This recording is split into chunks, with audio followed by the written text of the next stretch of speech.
Hey everyone, this is Kyle Wallgren, and once again, this is another episode of the Business of Education, where I get to reach out to some of my network and talk about things that are challenging me, most likely in my life, but hopefully in yours as well. Today, our guest is Jessica Millstone, who is one of the first VCs that I got to talk about with my company. I met her at an event, New York EdTech Week. Where I got to present and then sit down and have a conversation with her. Jessica, thank you for joining me. Oh, likewise. Thanks for having me on. Hey, I'm excited about this. My journey's always changing. The nice thing is I get to have an open conversation with you and know that I'm not running off a potential investor because you don't invest in my space. You typically invest in female founders. Tell me about that. That's true. I actually have spent my whole career in the ed tech space. I was a teacher, professor of education, and then I moved more into product development. But in January 2020, I had the opportunity to launch a small venture capital fund.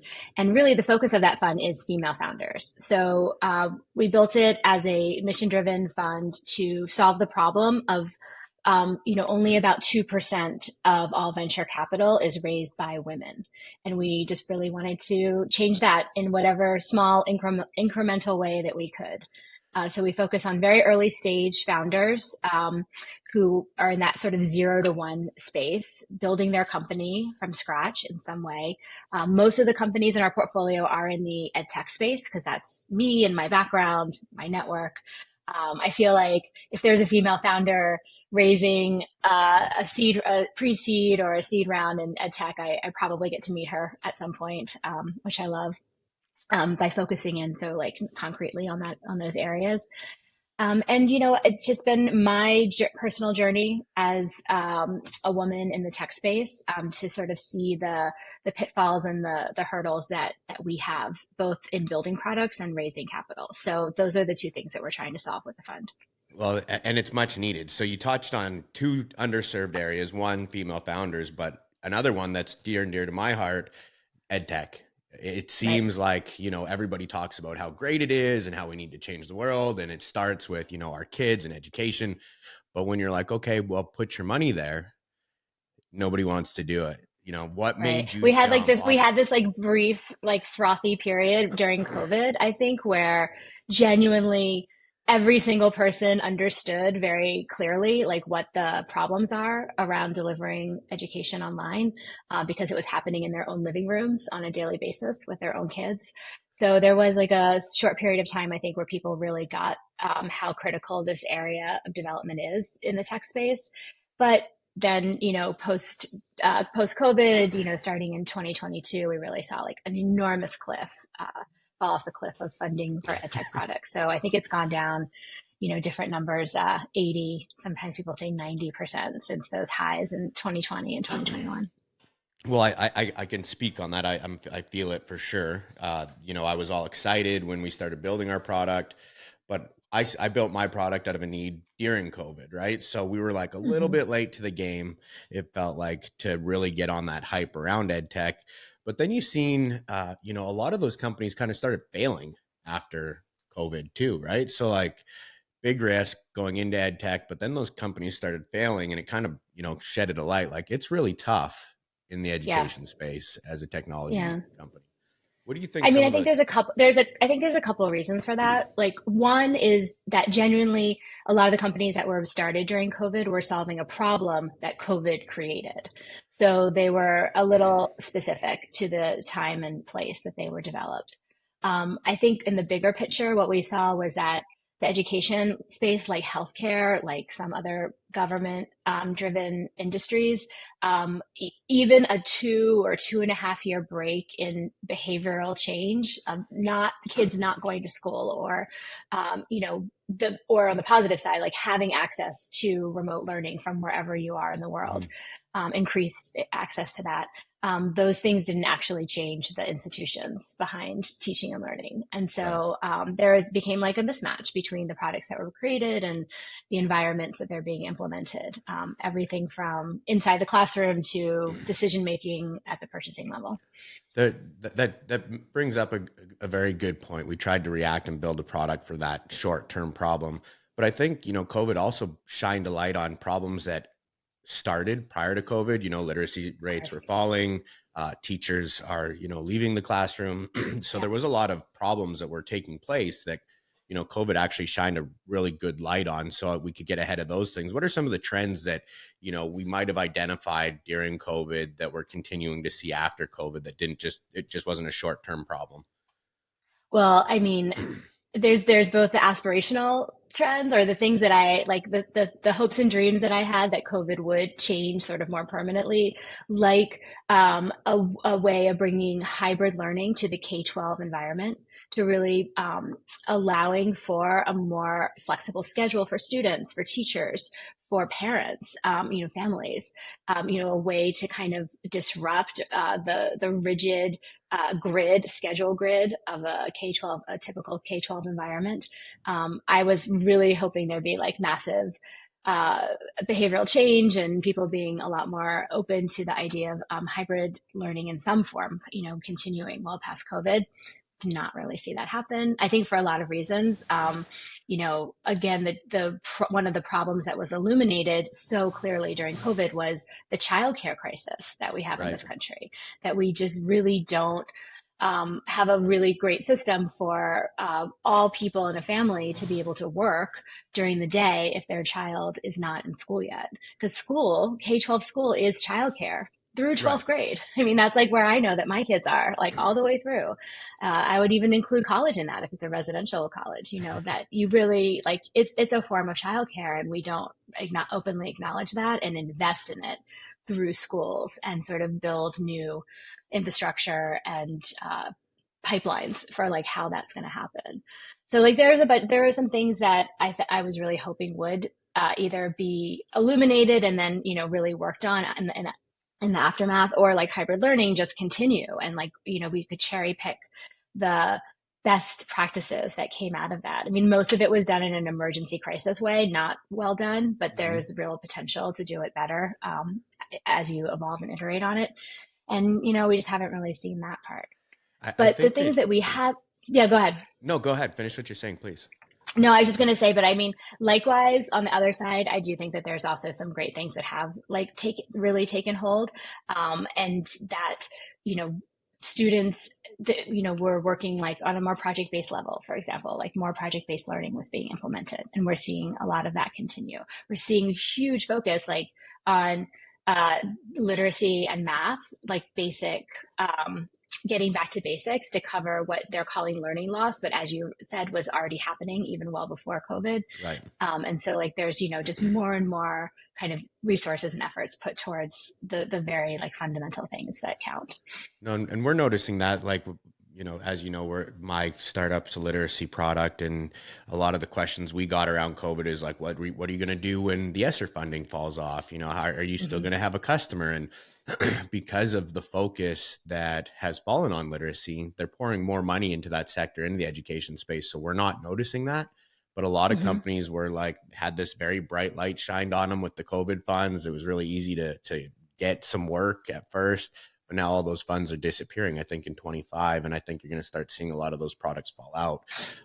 One of Mm-hmm. the things that you said that's really interesting, and I don't come from education at all. Okay. So this is all a biased opinion of my own, um, that I've built while building my company. Uh, you said that school was designed for daycare, or as in a daycare setting. We know that back in the early 1900s, when they created work, they built schools to build workers. They built it around the factory Mm-hmm. schedule, 8 hours a day. They're at factory, they're at school, those same periods. So times are changing. Obviously we don't have as many manufacturing facilities, but it seems like school kind of stayed the same. And I think that as I look at the landscape, some of the things that are really changing, AI around school, and uh, the amount of input children can actually take in a day. I think we're starting to identify that. How do you feel like AI is going to play a role in helping some of these things that you just spoke on a moment ago? Yeah. I mean, so to your point about like the original kind of the school as we know it, was not just designed structurally, as you said, like the 8 hour workday to, mimic the 8 hour workday that parents would be away or to occupy kids for that time, but also the kind of like industrial, like factory pipeline kind of mentality of like creating a certain kind of citizen, like sort of the schooling, the actual learning that was going on was all to create a kind of homogenous and particular kind of student. And we don't have that anymore. I mean, now we have like such a multitude of, we know so much more about like how people learn, what would be the ultimate outcome of their schooling, whether that's directly into career or it's more schooling afterwards. Like there's just so many different pathways that people are taking both within their K-12 academic learning and then afterwards too, that you want to connect those pieces together. And as we more and more new technologies like come into this space, it just continuously, as all technology does, disrupts the like status quo and the sort of ideals or ideas of the way that we were going to conduct school, for Mhm. example.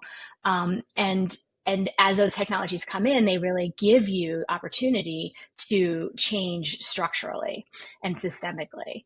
And that's where I see AI coming in. I mean, right now we're seeing it at kind of the lowest hanging fruit level of really helping um, the workforce in schools, whether Right. that's teachers or administrators, parents, even like have like a more efficiency, more productivity around the administrative work that they do each Right. day. Um, and then we're going to like slowly kind of ramp up into like how that can disrupt the schooling part of it, the actual delivery of education, the types of content and assessments that are created. And then I like that. eventually, I think it will like kind of ratchet all the way up to really affecting systemically, like how school looks and feels and operates on a daily basis.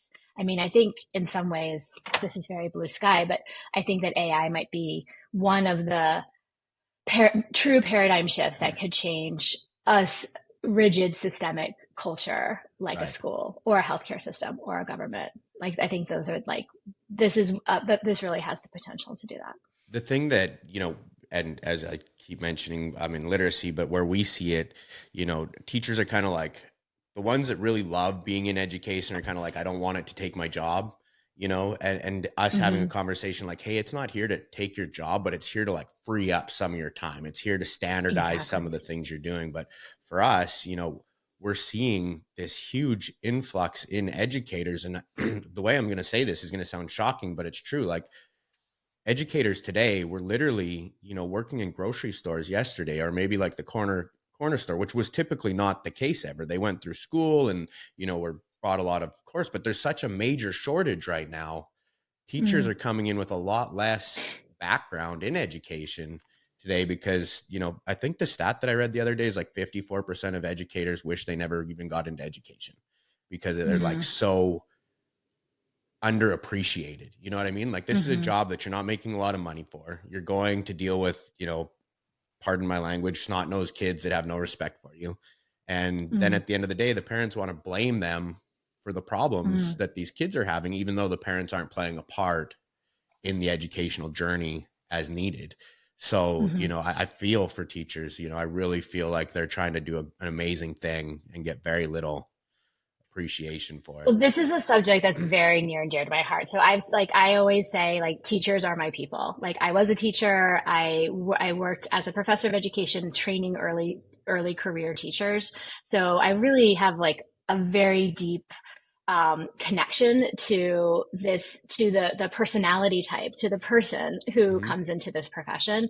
And I would say that it's like never really a consideration, any of those things that you mentioned, as being, I don't think that there's much like clear understanding of like what the downsides are, because the excitement and the actual like energy and like dopamine hit that I think people who enter this profession get from the experience of teaching and really engaging young people in the act of learning, that So kind of trumps important. all of those things that you just mentioned. So, I often will talk to people about, we had a whole line of funding in Fund One around what is the future of work for teachers? Hmm. Like really, like how could we use this time and place in the world, like where we got to see how important teachers were on a frontline worker basis.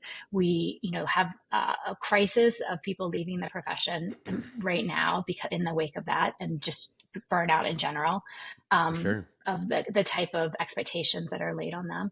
And so like how could we really use like this language of the future of work and like what we're doing in so many other industries and professions, like how could we apply that to the education space and really improve in people like talent acquisition, like people coming into the profession, and talent Right. retention, reducing burnout. And it was very hard to find any companies that were building in that space. Like it's just, you know, it's not a problem that people really want to confront. You mentioned that there's teacher shortages everywhere. It's actually not everywhere. It's actually quite concentrated in certain areas geographically because of resourcing. Like that, what the sort of um, place that a person is coming into makes such a difference. How they stay and how they feel about their job and what kind of level of dedication that they bring to it. You mentioned AI at the beginning, and I think that that's one of the areas that we should really leverage to get teachers to have like a lighter lift. Like, I Right. mean, it seems to me like it's sort of a no brainer that AI is like almost like this holy grail of like, we've always wanted to give teachers back their time.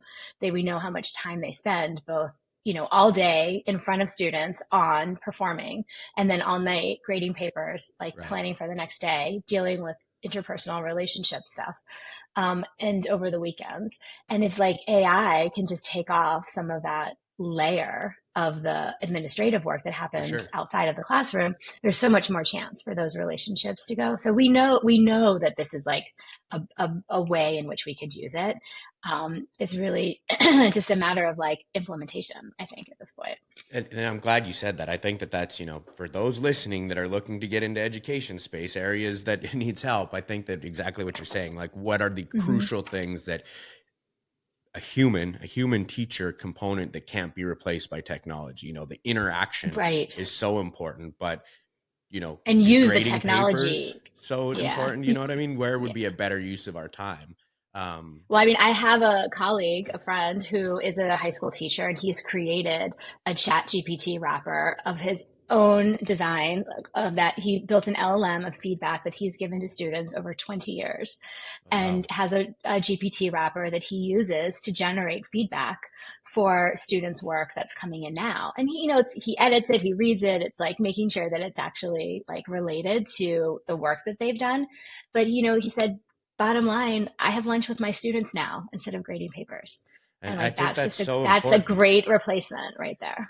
That's so important. Just being able to build like responsible, communicative people right now, I think Mm-hmm. is, a Mm-hmm. huge need. When I break it down to like what are our core features to like to be able to survive in life, if you can read and do math, and Mm-hmm. interact and communicate, you have a really good shot at being successful in life. Going to Mm-hmm. university and all that stuff brings value. Don't get me wrong. I'm not taking away from it, but those basic functions are, Mm-hmm. the necessity to like really move forward, in my opinion, personal opinion, in life, and to be able to have a career. And I think that we can use technology to give time back to teachers where it could be needed, used, or used in a better way. Grading papers, staying up all night, building plans. I just find that they Yeah. could probably use their time somewhere else because it is so limited. Can For I ask sure. you a question? For sure. So tell me a little bit about how Edsoma is doing that. Like how, like, is there an aspect of your tool or platform that's really giving time back to teachers? Yeah. So on average, we give about 51 hours a year per teacher back. Amazing. And the way we do that is we use voice to identify weaknesses in reading. So typically, a teacher in the past would go do a reading exam with their students, whether it's Dibbles or something of that nature. They did it manually. They listen to the student read on a timed reading. They write down what that individual teacher heard that student did. So it's a matter of opinion there. Two teachers could grade the same student completely different. So there's a Mm-hmm. matter of opinion there. So we use voice to streamline that, and then taking that data and putting it into those reports where it would generate a Lexile score or a reading score to grade that student takes on average about 30 to 45 minutes per student, and they do that 2 to 3 times a year. We do that whole Hmm. system for them in about 90 seconds and give them the same information back, but we give it with a standard. Our technology identifies the information the same for every student. So that's where we focused on, like, one of the major things that I wanted to do, because I understand, like, in my opinion, with business, you either need to be faster, stronger, cheaper. You know what I mean? So, like, how do I Hmm. fall into these categories? For us, stronger is giving time back. I need a teacher Hmm. to buy into my program or they're not going to do it. So the first thing I say is like, hey, I can give you 51 hours of your life back where you can focus on the problem. We'll identify the problem for you.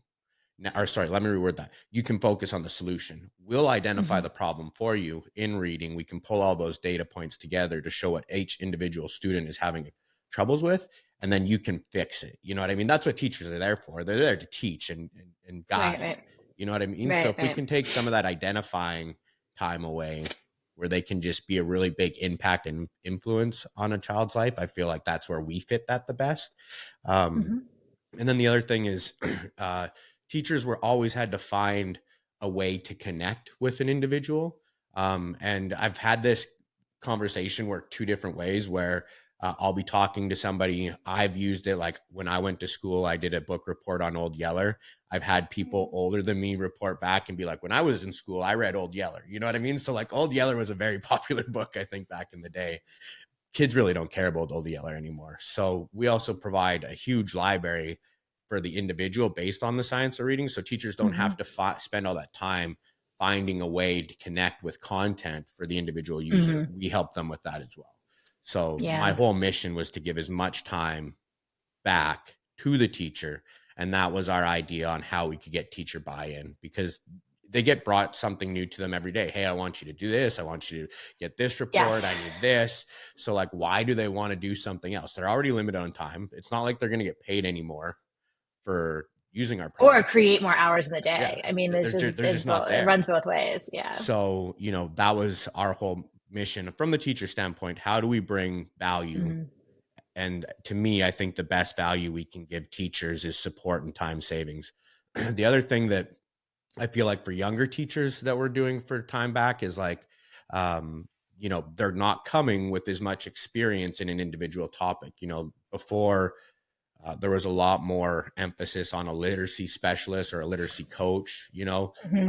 They're not getting to spend as much time focused on those specialties. So we give that extra bit of confidence for the younger teacher, knowing that what they're doing is right and they can reference our data to make sure it's Yeah. going the And right direction. also, I mean, another great reason to work with early career teachers is that you're helping them model out the rest of their career. Like, what are Right. your expectations about what you're investing your time and energy into? And how to leverage technology to balance that, like create. I mean, I think we also don't do a great job of showing teachers a different pathway of For what their sure. career and overall, trajectory of like a, or, work day, everything from like the, average work day all the way through like what's your long-term career goals. We just like have these very old pathways that were set and everybody just does that. Well, So to be able to like come in with new teachers and show them like there's a different way to do things, I think is quite and meaningful. ed tech is almost like the villain to what the problem is that we're talking about, because a lot of the people that are coming into ed tech are teachers that are, Hmm. we get approached every day. Hey, is there a role for a teacher in your organization? And for Hmm. us, we can use them. They're very valuable. They can tell us what we don't know in the classroom. They can go into a classroom and talk teacher to a Right. teacher. And that's very important. So, like, as ed tech And grows, we're teachers actually, listen, yes. mostly teachers listen to other teachers. Yeah. So there's So, that like, as we're well. part of the problem. We're pulling teachers Hmm. out of the space, Oh, yeah, yeah. because uh, we're pulling teachers out of the space, knowing that we need more teachers in the space. So, like, ed tech is part of the problem on the teacher Yeah, I mean, shortage. I would love to see like more of a circular economy around that. Like, as you mentioned at the beginning, I run the New York EdTech Meetup, and most Hmm. of the people in our meetup are educators who are looking to change to transition into some role. And that could be within schools and within like actually classroom environments if Oh, those I like roles that. existed. And so like it's really again like a systemic problem where like we have a very rigid structure of what school K, I'm speaking mostly about K-12, although higher ed has its version of this as well. It's like a very rigid structure of like what a school and a teaching and learning environment looks like and what the roles are that like do that, the product, the education piece of it in the place of it, the school. Those are quite rigid, paradigms. Like they just have been, they were formed in, the early 1900s, as you said, and like just sort of kept, going. We keep perpetuating them. So I would love to see, like, I really like when teachers come out of the classroom because they get energy and Hmm. experience and deep expertise in other areas that could come back into the classroom in some I've never way. thought about Like it if like there that. I was really like that. more an ecosystem around that. Yeah. How do we give them tools to put them back in the classroom? Yeah. I mean, I think that ecosystem building has like emerged as one of the areas that I'm working on the most. Like in my investing space, on the investing side of things, this is a lot of the work that I'm doing as well, is that there's actually not a great, there's not much connective tissue between the large ed tech companies and publishers and people who have traditionally made the products, whether that's analog or digital, that go into teaching and learning in K-12. There's not much connection between them and the early stage startups that are innovating and changing things and building and trying out new models and new ways of both the delivery of education or the interaction, the engagement piece of it, or the like the business model piece of it. Like there's, a lot of innovation that happens across the board, but there's barely any conversation between those two sides. And until maybe you get to like the M&A phase where it's like, okay, I'm just going to acquire your company and like, build you into my product roadmap and put you in my sales bag and distribute you to schools. So, there needs to be like a much closer, I think, relationship between those two sides. And so similarly, I would say like that also extends to the teaching profession as well. Like there just needs to be like a closer relationship between like what you're doing inside the classroom and what's happening outside and how to like, have those two things feed each other better. No, I like that. You've got the squirrels turning for sure. I try and stay focused on what I'm doing, but I get to have conversations with people like yourself where they give a completely different perspective about something. You're like, hey, that's really Mm-hmm. interesting. So I hope that people are picking up these nuggets because you've dropped a few today with things that are needed. I want to talk on a couple things before we run out of time. New York EdTech Meetup. It's something that you've done. You Mm-hmm. got told me before we jumped online. You've passed 10,000 members. Talk to We us are about that. officially the biggest ed tech meetup in the country. Yeah. And when do these events take place? Give us a little bit of insight on these events and how somebody can get involved if they're looking to. So I'll say that I'm not the founder of the EdTech Meetup. It started over 15 years ago. So that's also why we have so many members is like we just have people who just either stuck around or stayed on the list who want to be like tangentially involved. But I assure you, 10,000 people are not showing up to a place to meet up every week, every month, which is a godsend that would not be great for my catering bills.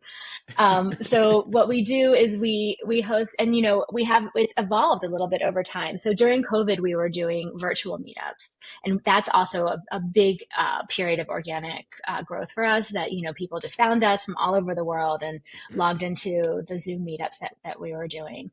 The meetup has always been very community focused. So it's very non-hierarchical. Like we just have a couple volunteer, or now four volunteer organizers, and we do networking mixers that are a light touch, just bringing people together, and to see what happens. Like we just have found that people who work in the edtech space, whether they're educators or entrepreneurs or investors, that's kind of the three kind of categories of people that we usually see come to the meetup.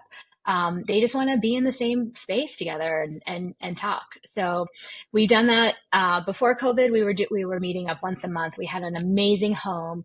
I'll give a big shout out to John Katzman from Noodle, who hosted us for 3 years straight in his beautiful space in Union Square. And we've been a little homeless like since COVID, since everybody sort of came back from COVID. So to address that, we have two community members who started a Slack group. So we're now on Slack. with multiple channels of conversations that can be happening all the time, not just the old email listserv. And then we also host monthly virtual meetups so that anybody who's part of that more asynchronous, geographically dispersed group of people can meet up every month. And those are very structured. We have micro talks. People host a micro talk, small 2-minute talk on a subject they're interested in, and then host a breakout room for Q&A afterwards. So that's how the virtual meetups go. And then starting next month, we're going to start back up with hopefully a monthly in-person meetup. We're going to collaborate with StartEd, which is a group, an That's how we accelerator, met. early stage. That's right, exactly. So they host New York EdTech. They host New York EdTech Week every fall. So we're gonna start doing some more mixers and meetups with StartEd in their new space they have in the Flatiron District. So one thing that I always like to talk about on all of my shows, because it's something that I think everybody can um, relate to, is the importance of networking. We talked about Mm-hmm. Start Ed. That's how we met. The EdTech community is very small, so Yeah. it doesn't take long for people to notice you or not notice you or talk about you. Talk about the importance of networking in EdTech, in startup, in anything, and how it's helped you.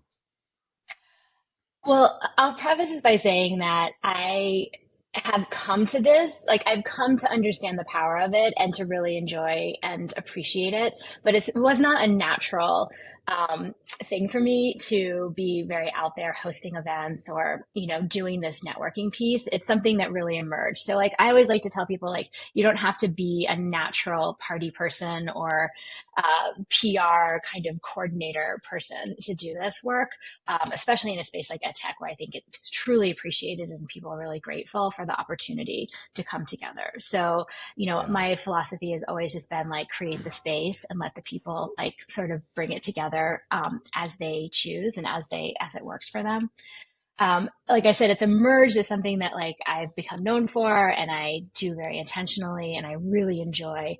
And all the way to the extent that our fund, Copper Wire Ventures, part of it is named after my family. It comes from the scrap metal business. So I grew up in the scrap metal business. My grandfather started it. My dad ran it his whole life. Copper is like the highest value commodity in that business. So that's part of it. But the other piece is that copper wire is the most conductive metal there is. Oh, And so wow. I really see like a big mission and goal of our organization, well beyond just like the sort of small checks that we can write to catalyze entrepreneurship. Really, the benefit is like connecting people together in some way. And so the networking piece is the way that usually happens. And you've been a blessing to us. I want to end with Copper Wire. What do you guys look for? We touched on it briefly. Young, well, let me reword that. Female founders. Um, Mm-hmm. touch on that. If somebody is in your space, what are you looking for? So Copperwire, it started as a proof of concept fund out of a family office. So a single LP fund, very small amount of money, very much focused on female founders, mission driven, but also to really learn and understand the venture space as it pertains to mission driven investing. So, we sort of evolved into what I would call like an impact fund. I mean, we have very clear goals in which we wanted to, solve a certain problem in that space. We actually deployed all of Copperwire Fund One by the end of 2022. So we continue to do portfolio support. Sometimes that takes the form of reinvesting, like putting more capital into a company Hmm. prior to like another like larger raise for them. Mostly what it entails is just operational and entrepreneur support, coaching, mentoring, being there, listening, like lots and lots of listening and brainstorming about the direction to go, and bringing more and more women into the network, even without writing a check. So, helping like just sort of like keep that going.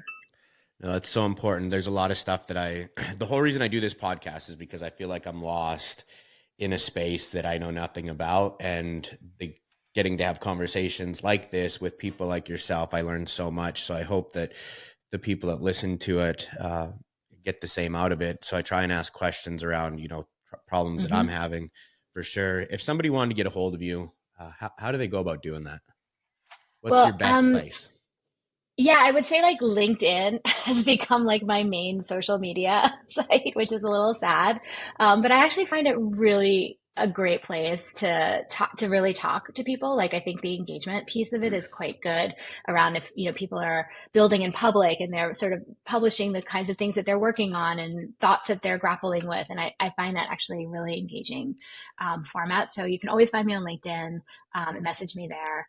I'm not on whatever they call Twitter anymore. Like that has not It's not served your me jam no well. more. It's not my jam at all. But of course, you could also find me through the Meetup. So if you go to meetup.com/NYEdTech, I'm one of the organizers of that group. And so we'd love to have you there as well, to get to know other people in the EdTech space. And it's really broad. I mean, it's everything from, pre-K, all the way through gray, as they say.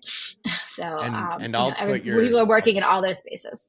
I'll put that link that you just mentioned in the information below. So if anybody's looking for it, we'll provide it there as well. Jessica, I appreciate your time. I could talk for another hour and a half, but I told you I wouldn't take your whole day away from you. So thank you so much for jumping on with us.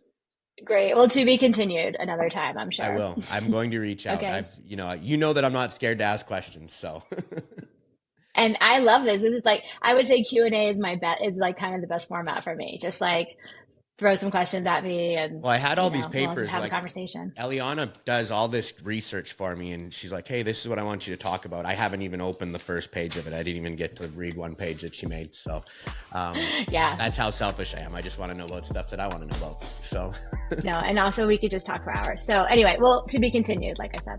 thank you. I look forward to it. Okay. Have a good Have day. a great day.